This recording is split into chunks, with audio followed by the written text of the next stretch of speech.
ভেন্ডি, ঢ্যাঁড়স, ওকরা যেই নামেই ডাকেন না কেন, এটা সারা পৃথিবীতে খুব কমন একটা সবজি।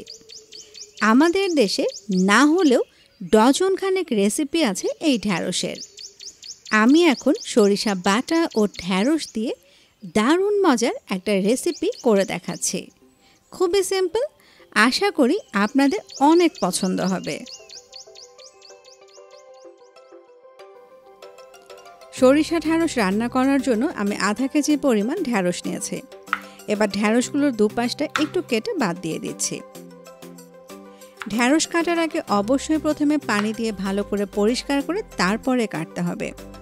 ঢ্যাঁড়স কাটার পরে যদি ধুই তাহলে ন্যালপা বা আঠালো ভাবটা বেড়ে যাবে। দুপাশ কেটে নেওয়ার পর একটা চাকু দিয়ে ঢ্যাঁড়সের গায়ে আমি একটু আঁচিয়ে দিচ্ছি। এতে করে মশলাগুলো ভালোভাবে ঢ্যাঁড়সের ভেতর ঢুকে যাবে। ঢ্যাঁড়সের সাইজ যদি বড় হয় তাহলে 2টো করে আঁচ দেব, আর ছোট হলে 1টা করে আঁচ দিলেই হবে। আপনারা চাইলে ছোট ছোট টুকরো করেও করতে পারেন, তবে এভাবে করলে প্রেজেন্টেশনটা ভালো হয়। কাটাকুটি এই পর্যন্তই, এবার রান্নায় চলে যাচ্ছি। ঢ্যাঁড়সগুলোকে হালকা একটু ভেজে নেব, এতে করে ঢ্যাঁড়সের রঙটাও সুন্দর হবে, আবার আঠালো ভাবটাও কমে যাবে। আনুমানিক 2 টেবিল চামচ সরিষার তেল ভালো করে গরম করে এর ভেতর আধা চা চামচ লবণ আর 1/4 চা চামচ হলুদ দিয়ে একটু ভালো করে মিক্স করে নেব। চুলোটা হাই হিটে থাকবে, আর এই পুরো প্রসেসটাই করতে হবে হাই হিটে। এই হাই হিটে আমি ঢ্যাঁড়সগুলোকে ঘড়ি ধরে 1 মিনিট ভেজে নেব। নাড়াচাড়া থামানো যাবে না, তাহলে ঢ্যাঁড়সের রঙটা ভালো আসবে না। এই 1 মিনিট ভাজলেই দেখবেন ঢ্যাঁড়সগুলোর ভেতর খুব সুন্দর একটা ভাইব্রেন্ট সবুজ কালার চলে আসবে। স্ক্রিনে দেখতে পাচ্ছেন যে আমার ঢ্যাঁড়সগুলোকে কত সুন্দর লাগছে। 1 মিনিট পর ঢ্যাঁড়সগুলোকে তুলে এক পাশে রেখে দিচ্ছি। ওই একই প্যানে তেল মশলার মধ্যে আরও 2 টেবিল চামচ সরিষার তেল অ্যাড করে নিচ্ছি। সুন্দর একটা ফ্লেভারের জন্য কালো জিরা ফোড়ন দিয়ে দিচ্ছি। 1/4 চা চামচ কালো জিরা দিয়ে এর ভেতরে 1/4 কাপ পেঁয়াজ কুচি দিয়ে দিলাম। এবার পেঁয়াজগুলোকে একটু ভেজে নেব যতক্ষণ না পেঁয়াজের রং স্বচ্ছ হয়ে আসে।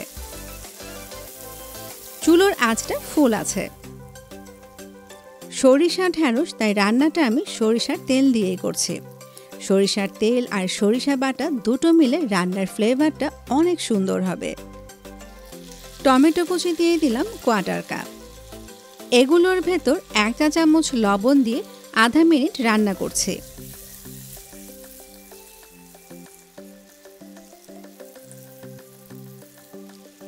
এবার গুঁড়ো মশলাগুলো দিয়ে দেব। 1 চা চামচ শুকনো মরিচের গুঁড়ি, 1/4 চা চামচ হলুদের গুঁড়ি আর ধনে গুঁড়ি আধা চা চামচ। গুঁড়ো মশলাগুলো দেওয়ার সময় চুলোর আঁচটা একদম লো করে দিতে হবে, এতে করে মশলাগুলো আর পুড়ে যাবে না। এবার আসল উপকরণ, সরিষা বাটা 2 টেবিল চামচ।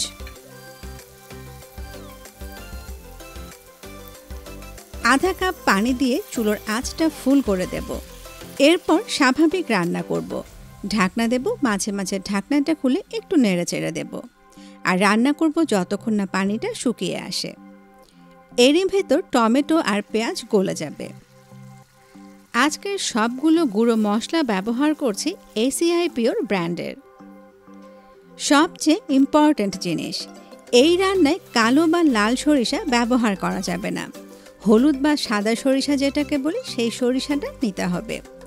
আর সরিষা বাটার সময় অবশ্যই কাঁচামরিচ দিয়ে বেটে নিতে হবে, তাহলে তিতা ভাবটা আর থাকবে না। পানি শুকিয়ে গেছে, দেখেন টমেটো আর পেঁয়াজও খুব সুন্দরভাবে গলে গেছে। আরও আধা কাপ পানি অ্যাড করে দিচ্ছি। এর ভেতরে ভেজে রাখা ঢ্যাঁড়সগুলো দিয়ে দিচ্ছি। চুলোর আঁচটা এখনো ফুল আছে। ভালো করে মিক্স করে নিচ্ছি। ঢ্যাঁড়স রান্না করতে খুব একটা বেশি সময় লাগে না, আর খুব বেশি রান্নাও করতে হয় না, তাহলে কালারও নষ্ট হয়ে যায়, খেতেও ভালো লাগে না। ভালো করে মিক্স করে নিয়ে আধা চা চামচ চিনি দিয়ে দিচ্ছি। এই চিনিটা তরকারির ভেতরে দারুণ একটা টেস্ট নিয়ে আসবে। সেই সাথে 5-6টা কাঁচামরিচ, ঝাল বাড়াবে না, শুধুমাত্র ফ্লেভারের জন্য দিলাম। আবারও ভালো করে মিক্স করে নিয়ে চুলোর আঁচটাকে এবার একদম লো করে দেব। ঢাকনা দিয়ে ঢেকে অপেক্ষা করছি মিনিট 5। এরই মাঝে সরিষা, টমেটো, মশলা সব কিছুর ফ্লেভার খুব সুন্দরভাবে ঢ্যাঁড়সের ভেতর ঢুকে যাবে, যেটা খাওয়ার সময় আপনারা টের পাবেন। আপনারা চাইলে একটু ঝোল ঝোল মানে গ্রেভি অবস্থায় নামাতে পারেন, আবার চাইলে আমার মতো একদম শুকনো করেও সার্ভ করতে পারেন। গ্রেভি করে রান্না করলে ভাত খিচুড়ির সাথে দারুণ লাগবে। আর যদি এরকম ভুনা ভুনা করেন তাহলে রুটি, পরোটা, লুচির সাথে খেতে বেশি ভালো লাগবে। আমাদের খাবারের মেনুতে ঢ্যাঁড়স খুবই কমন একটা সবজি, আর রান্না করাও খুবই সহজ। আমি খুবই সিম্পলভাবে সরিষা বাটা দিয়ে আপনাদের রান্না করে দেখালাম। একবার রান্না করেই দেখুন, আমার বিশ্বাস আপনাদেরও অসাধারণ লাগবে। সবাই ভালো থাকবেন, আমাদের জন্য বেশি বেশি করে দোয়া করবেন। এতক্ষণ সময় দিয়ে সাথে থাকার জন্য অসংখ্য অসংখ্য ধন্যবাদ।